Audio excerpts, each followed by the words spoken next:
If you've never seen this red and white striped long nose on an airplane with a funny hat-looking thing on its head, I'm here to reassure you that not only this aircraft existed, but that its airframe still holds a record as the only military airplane that has been operated by more than 70 countries in the world. Even Iran has them.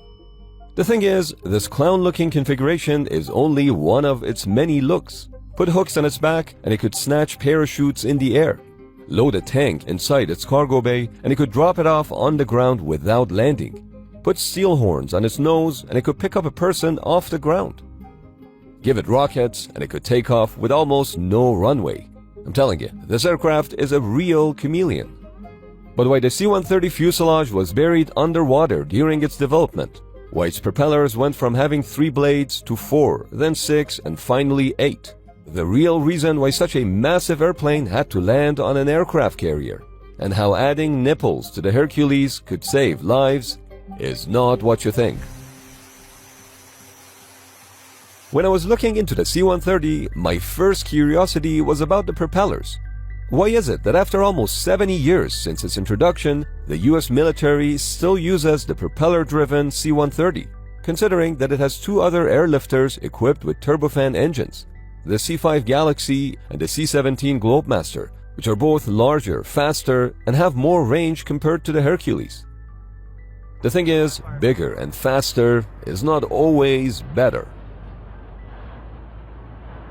If you want to transport personnel, supplies, or equipment from, say, one military base to another, then strategic airlifters like the C-5 and C-17 are the obvious choice to move around massive payloads quickly.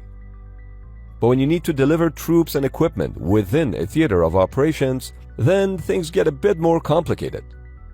On the battlefield, there may be no proper runway available, so the airplane must be able to land on unprepared airstrips where there is gravel, dirt, or clay.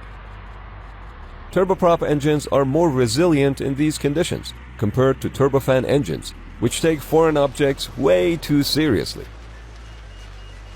When it rains and the clay turns into mud, larger airplanes with heavier engines would have a difficult time operating, possibly sinking under their own weight.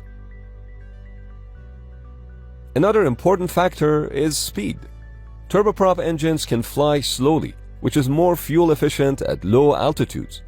But more importantly, the lower speed means they require significantly shorter runways to take off and land. This is also partly thanks to the reversible pitch propellers, which can generate negative thrust to shorten the landings. The C-130 has even been able to land on an aircraft carrier without the use of arresting cables. Good luck doing that with an airplane that's got turbofan engines. Tactical air